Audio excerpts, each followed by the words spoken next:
Okay, so Neoproxima. Let's check it out. Neoproxima. Darkness. I'm floating in a void. Yet my body hurts, and from the darkness comes a menacing voice. I try to drift away, taking refuge in the nothingness that surrounds me, but the voice is getting more imperious. It finds me, it grabs me. I can't run away. Oh, we have some French. Réveillez-vous. Allez, mademoiselle Farah. Farah, that's me. Algiers-born French, raised xeno-archaeologist, adventure entrepreneur. Okay. I emerge from sleep as if from an extended apnea, my entire body tense and my head raised in an instant. He has been calling all morning, so this is Simon. Well, Simon. Not sure yet. The neon light is blinding me, and I barely distinguish Simon as she removes her hand from my shoulder and heads back to her kitchen.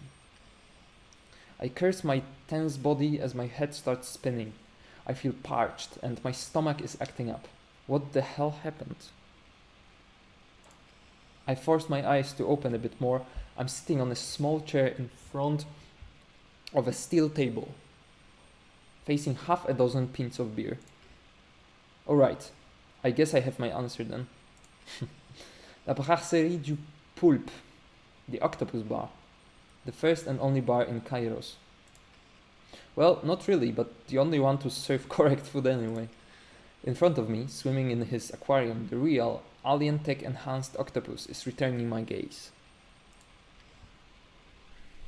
Could someone please answer this damn phone? Yeah, just in a second. I'm just gonna change the game on our stream, you know? This is Neoproxima.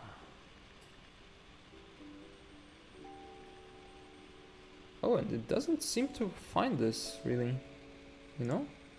Neoproxima. It's not on Twitch.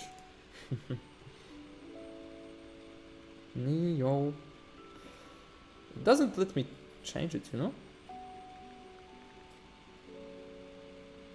Well, okay, so we are setting it to just chatting then, I think. Because I don't have a better category. Okay, never mind that. Could someone please answer this damn phone? I turn to my right. Duncan looks okay, his back almost straight against his chair, but I bet his head hurts as much as mine. Chenda's husband, a good engineer but a stubborn man. He's just better at hiding it. I can hear Simone grumbling to herself before she answers the phone. She speaks in French and my brain is too dry to understand any of it. She slams the phone down, harder than necessary, and then comes back to our table. That was the commandant for the 4th time this morning. He wanted to be sure you were on your way to some kind of ruin. She starts picking up bottles and glasses from our table, making ostensibly more noise than usual. The old woman can be an angel, but she sure doesn't enjoy acting as our secretary. I told him you were already gone, so move it, kids. I snatch a lonely glass of water just before she can steal it from me. Alright. Duncan, can you carry Chen to the truck? Chen, the most brilliant physicist I know. She has been a close friend since we studied together. I'm okay, I can walk. Okay, so this is Chen, right? Yes. My short friend stands up to illustrate her point before puking all over the floor. Oh no, some graphic stuff happening. I look at Simone, bracing for a heap of scolding, but all she does is sigh and wander back to her kitchen. I get up more carefully than my teammate and give her some of my water. Oh, okay, so we get the team view here, down there. I think you should let your husband help you. She answers with a smile and the giant man lifts her off the floor without efforts as we exit the bar. Oh, nice! I thought it's like purely text, but I see we got some like 3D elements here. Oh, and we actually... Why can I only... What? Why can I only, like, turn... Okay, so A doesn't work for some reason. I'm sorry, I have been missing the dialogue. It don't look so good. Still better than you. Alright, give me the wheel.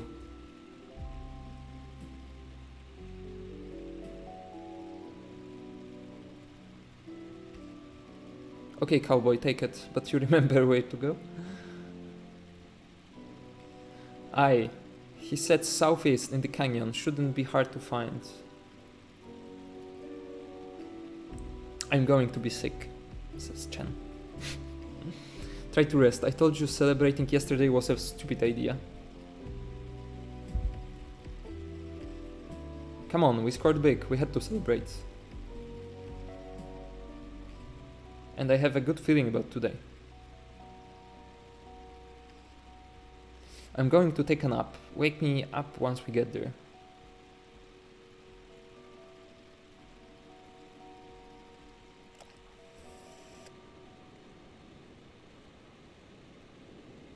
Canyon ruin. This was a stupid idea. I refuse to answer again. Complaining is Duncan's way of handling pressure, and I need to focus my attention elsewhere. Can't really have a civilized conversation while hanging to a wall above a several 100-meter abyss. We had a good start though. The commandant's coordinates were correct and we found the ruin alright. The structure is hugging a deep canyon and had been breached in several places by falling rocks. This proved to be a blessing. As the main doors stayed stubbornly closed, we had to get creative to advance further. We dropped most of our gear and started climbing. An opening in the building provided an easy route. Or so I thought. The absence of good grips, combined with the raging wind, makes the exercise a bit too precarious for my taste. The hangover probably doesn't help either. I look down at my partners. Duncan is holding well despite his weight, but Chen is white as a ghost. She won't hold much longer. Let me try the hook again. The rope and its grapple are heavy in my right hand. I aim at the opening 3 meters higher. Oh. Okay, so we have some kind of a mini game, and we have to aim to the for the like beige part, I think.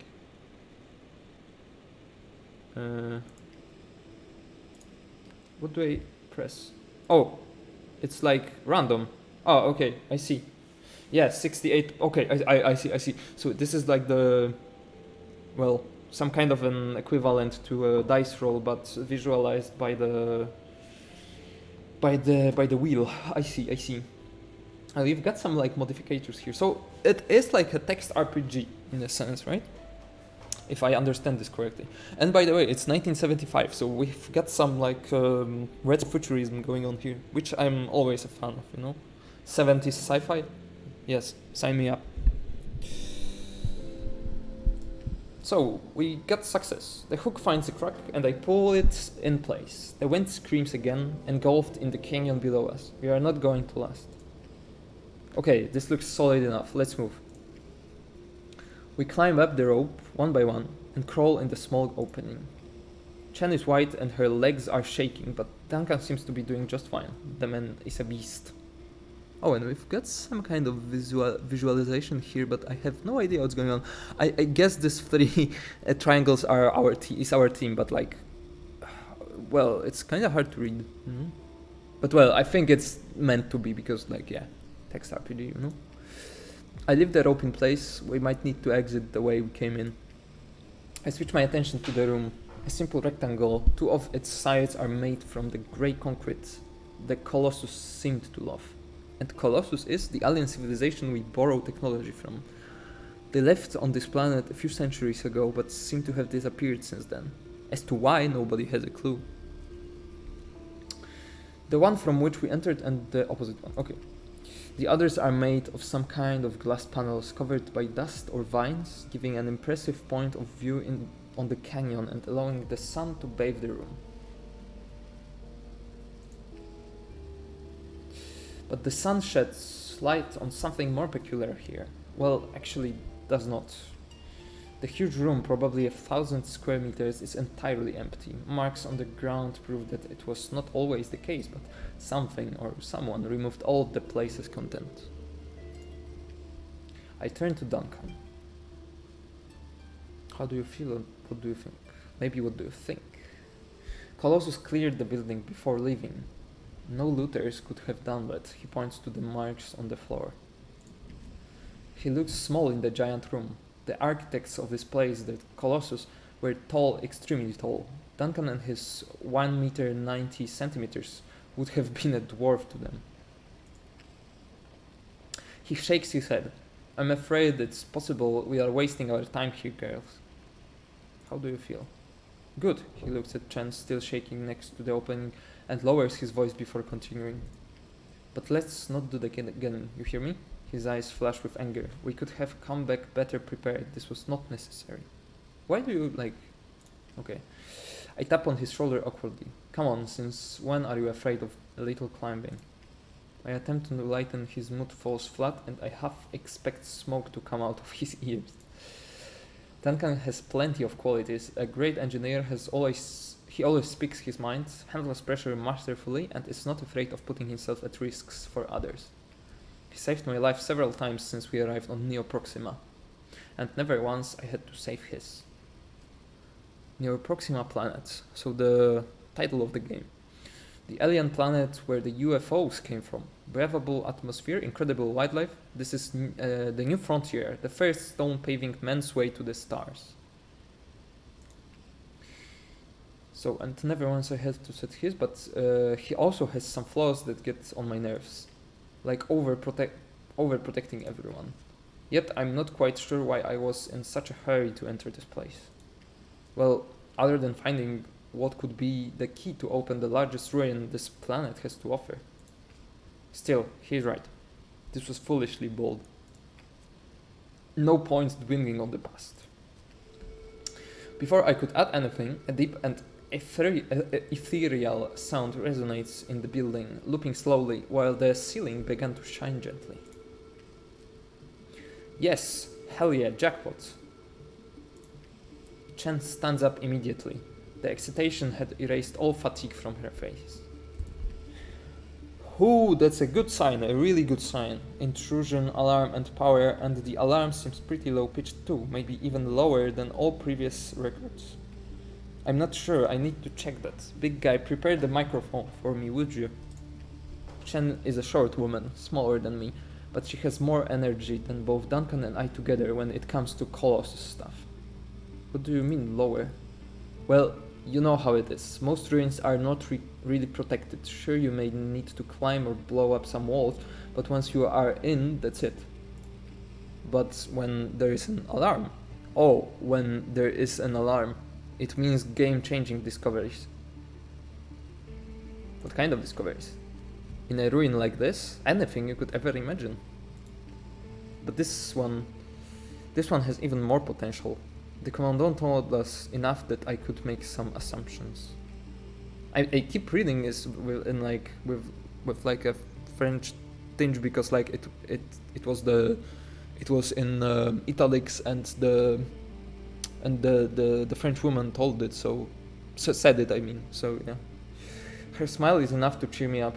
Pretty sure that the old man is smart enough to know we would guess our real goal here, but no point mentioning it. I think the key is here, Farah. The item everybody is looking for, the way to open Kairos sarcophagus. Kairos sarcophagus key. Something, an object, an interface, supposed to help us get inside the sarcophagus. A massive black sphere stuck deep into the ground north of the colony. For now, nobody managed to crack it open. She gives a quick look to her husband. Of course we are pretty much kids playing with grown-up toys, so we must be careful. We wouldn't want another Tainaya incident, right? Tainaya SVR3. Oh, sorry, it's like, I think it's Cyrillic, this letter. I'm sorry, I'm not sure what syllable it is. Tainaya secret link or secret connection was a Soviet research base south of Kairos City.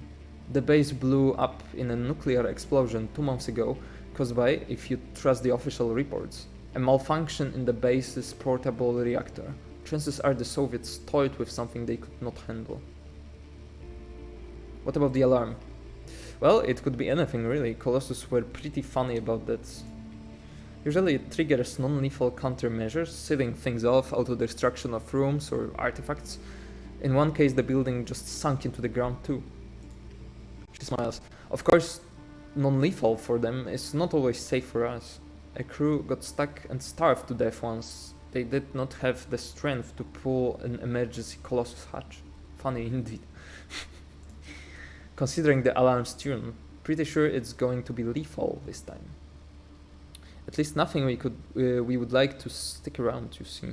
The lower the tune, the more dangerous it gets. I hear Duncan cursing behind us, and I'm with him on this one. Chen is the opposite of her husband when it comes to choosing priorities. How long do you have, Chen? Hard to say, there isn't any real pattern. Could be 10 minutes, could be an hour. No more than an hour, I would say. Let's say 30 minutes. That sounds about right. She still seems pretty chill about it. Well, advance. Let's move. A walk toward the only door in the empty room. We should be able to open it if we pull together. I see, okay. Force the door. 64% chances. Let's hope for the best. Yes, we made it. I know it's maybe a bit too much to expect from the text RPG, but I would love to rotate this myself, the map. The door slowly opens on a glass-walled corridor with a spectacular view. In front of the door, what looks like an elevator shaft, also made of transparent material, with no elevator inside. The corridor continues right and left of the door, with a room on both sides. We should update our logs. Before we go on, I take a minute to update our records. Rumors. Use the rumors button to keep track of your adventure. This thing icon indicates there is new things to read. So, let's read that. Can I click this? Yes, I can. Oh, okay. Commandant Lousteau. Oh, so Commandant Lousteau. Famous on Earth for his work around nature and its protection, the Commandant was sent to Neoproxima by de Gaulle's government to lead the French efforts in Kairos. Yes, and we have Kairos key, based on what Lousteau told us. Chen theorized that a Colossus artifact is needed to open the sarcophagus door. Yes, the biggest ruin ever found on Neoproxima, and the reason Kairos colony was established, gigantic structure digging deep into the ground, topped by a giant sphere. The whole thing is covered by dirt, rock and trees, looking like a huge hill. Attempts to get inside the sphere, the sarcophagus, were all major setbacks. And the canyon ruin where we are now, I guess, yeah? The Colossus base hanging to a deep canyon that Lousteau tasks us to explore. The ruin seems to have been emptied by the Colossus, which is weird. A blasting alarm proves that the building has power and is protected by a defense mechanism. We need to get out as fast as we can, or we risk being trapped here. Or worse. I see. Before we go on, I take a minute to update our records. Okay, so we have some kind of preview here about our decisions. So, let's start with the left. Half the room sits in the canyon down below. The view is quite spectacular. What's left looks like a living space, 200 square meters or so, with giant tables scattered across. On the other side of the room, a circular niche in the wall and its interface seem to be active. A storage accessor. Like in most Colossus ruins, vegetation is taking over. It seems that their construction material was engineered to be biodegradable, slowly but surely. The whole floor is covered by thick purple bushes. Their thorns are big and sharp enough to pierce our suits. We could try jumping on the tables, but we should patch ourselves up before. All the climbing took a toll on us on all of us. Okay, I see. So, here? Oh, so we get some like items to use here then. Can I see like some kind of hit points or something?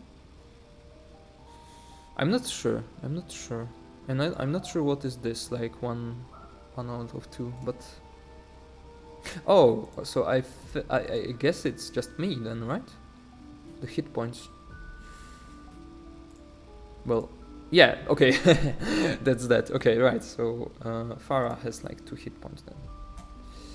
Alien bomb that can be used for more surfaces. Terminal. Small technological wonder with a flat LCD screen. Sound recorder, a microphone linked to a small compute unit.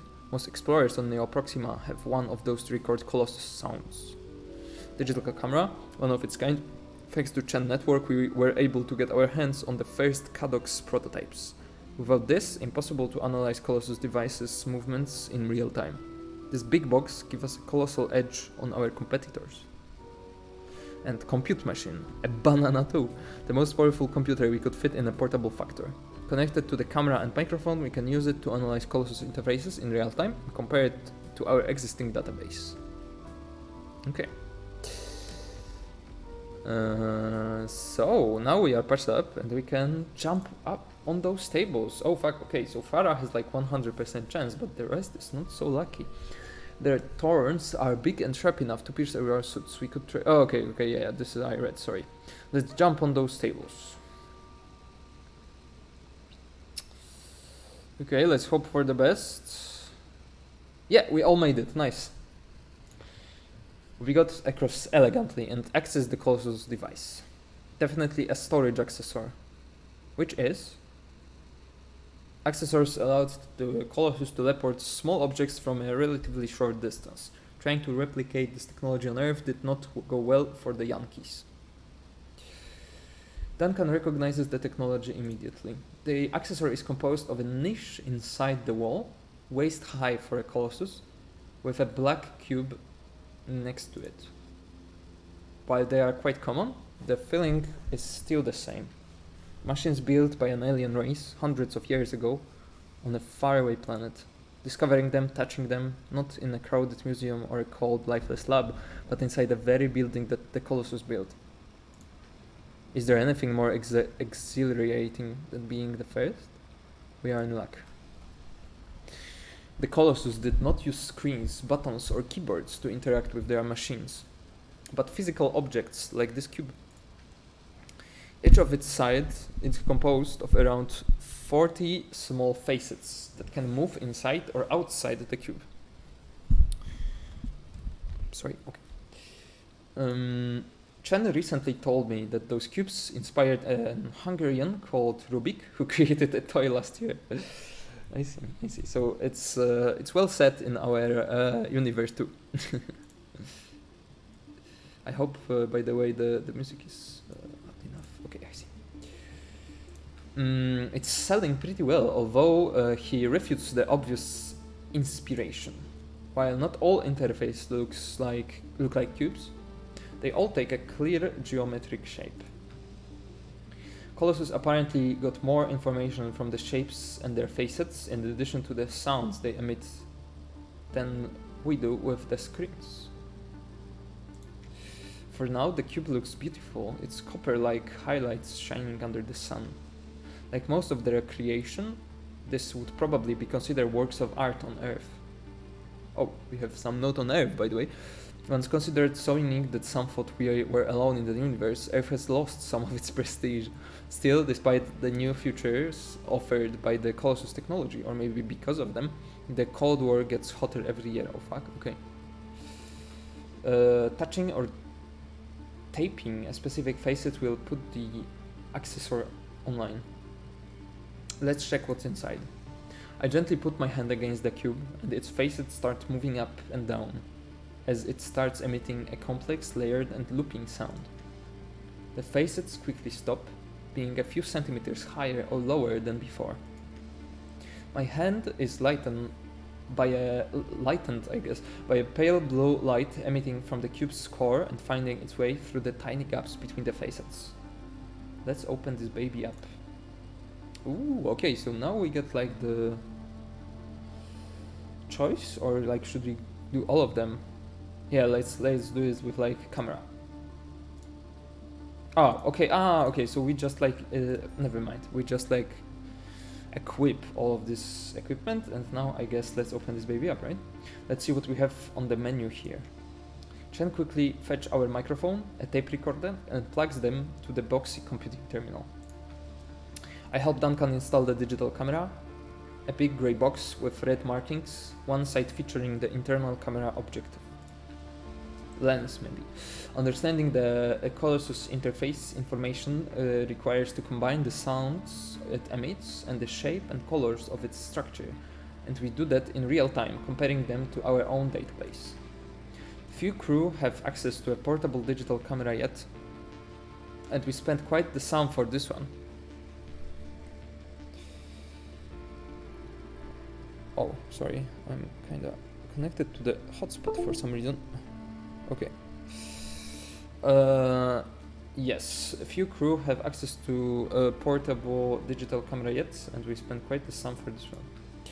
Scanning, few seconds left. Chen already plugged both recording devices in her analyzer. Sorry, I'll start once again.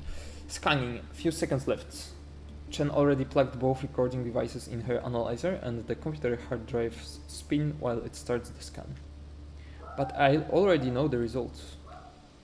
AZ battery. My sudden remark startles Duncan, but a few seconds after, Chen's terminal chimes to confirm my analysis.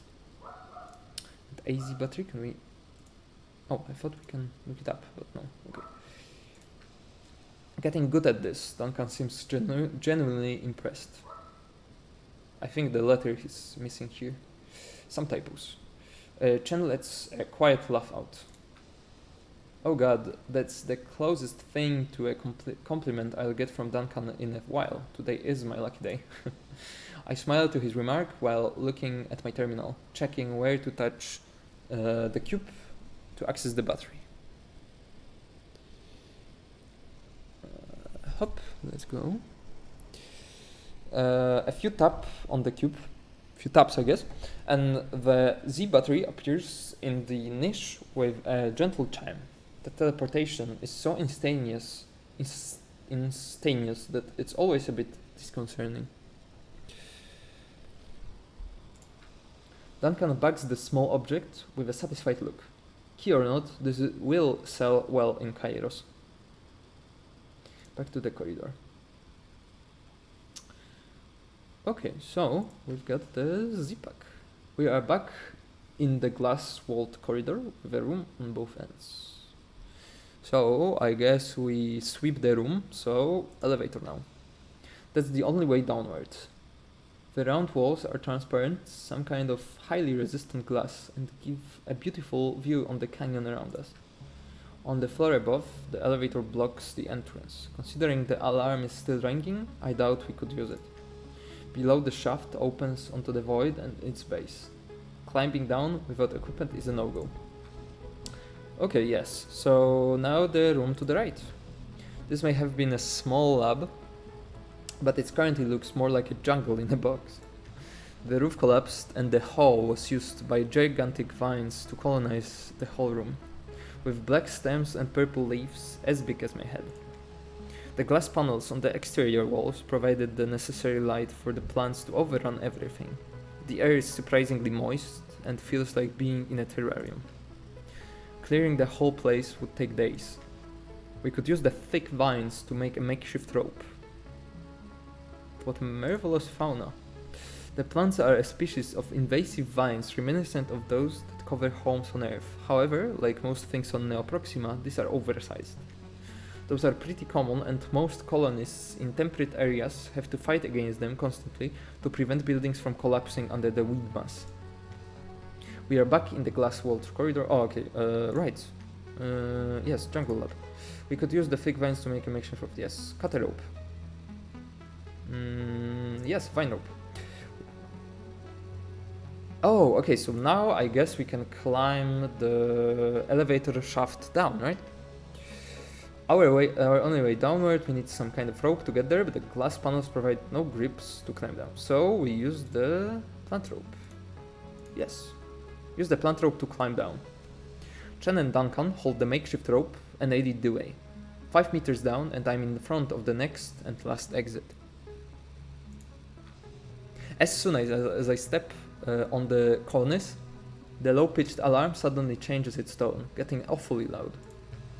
Chen let a scream out while Duncan mumbles a profanity. It ain't good, Farah. The brute is right. There is clearly some kind of warning in the sound, even if my ears can't quite understand the exact meaning. But my attention is fixed on the doors in front of me. They are not like the plain grey and slightly grained usual doors that I've come across a dozen times in the past years. Those are darker, almost black, and made of some reactive matter, nanoparticles. This is it. This material was first discovered after excavating Cairo's sarcophagus. Almost black, its surface is made of billions of small particles, allowing it to change shape and even heal itself. While not totally uncommon, Colossus reserved the use of nanoparticles to their most precious items. So, some kind of a big deal here. Farah, Chen's voice seems worried. I get my talkie. Stay put, I'm calling the commando. Our current boss will want to know about this. I choose the correct channel and press the orange button. Let's make this quick. Ici Farah. Appel pour le commandant. Ouvert. Ici nouveau continent. Patientez un instant. Ouvert. Answered in French, eh? I guess mine is getting better then.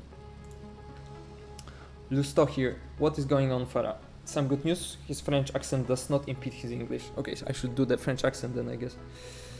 I quickly summarize our progress. It looks like we found the vault you were looking for. A few seconds of silence. As I press the button to repeat my message, he finally answers. Parfait. Great work. I'm going to send a team. We can't take any risks. I think we already are. Countermeasures can trigger anytime. I say we blow the door, grab the prize, and get out. No. You don't understand. Wait for my team. Do not touch anything. That's an order. I cut the conversation. I shot both him and the Taki off. The commandant has always been a control freak. He will have his key, but I will be the one to touch it first. So, we are moving or not? I look up and see Duncan's head looking down at me.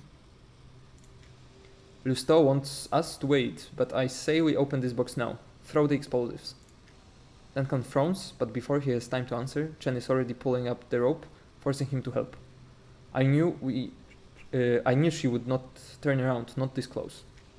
Behind this door lays the key to open the biggest ruin ever found on Neoproxima. Who has the key will be the next Carnarvon? Carnarvon, also known as George Edward Stanhope Molineux Herbert, was the 5th Earl of Carnarvon, a British peer and aristocrat. Okay, so British. He's best known for sponsoring the excavation of the Tutankhamun's tomb in the Valley of the Kings, Egypt. Let me just silence my phone, sorry. Let's just hope the Colossus did not leave a curse like the pharaohs. Use the alien bomb. Duncan straps the explosive to the rope, and I quickly set up the fireworks, tracing lines with the alien chemical and setting the power source before climbing back up. Precision charges like those are rare, a marvelous example of mankind adapting to the peaceful Colossus technology to blow things up, but they come handy. Even so, there is a real possibility that it won't crack the nanoparticles doors. Cairo's sarcophagus has never been breached, the material healing itself too fast. Well, here goes nothing. Trigger the detonator.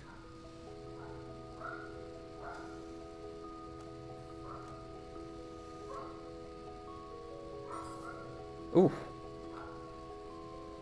Okay. A quiet buzz, followed by the sound of a heavy object falling down. We upside down. A perfect opening has been cut in the doors, like a sharp blade going through some cardboard. The fallen slab, 20 centimeter thick, has fell inward. Cut from any power source, the nanites look dead, Its surface is slightly grey. Well, not that hard after all. Enter the vault. And congratulations, you finished the demo. Wishlist the game on Steam to play the full release and join our Discord server. Okay, so classic cliffhanger moment just before walking into the vault. But yeah, if you enjoy text RPGs, I think this is really neat. Like, I really like the narrative and the the tactility of the interface. There is like a tiny bit of driving around in a 3D environment, well, like we've seen before. And yeah, it seems very solid. There are some typos, like minor stuff, but it's like one of the easiest things to correct. So absolutely not a big deal. And I've been having fun, like reading this narrative and stuff. It's really cool. So yeah, check it out. Neoproxima on Steam. Yeah, and thank you.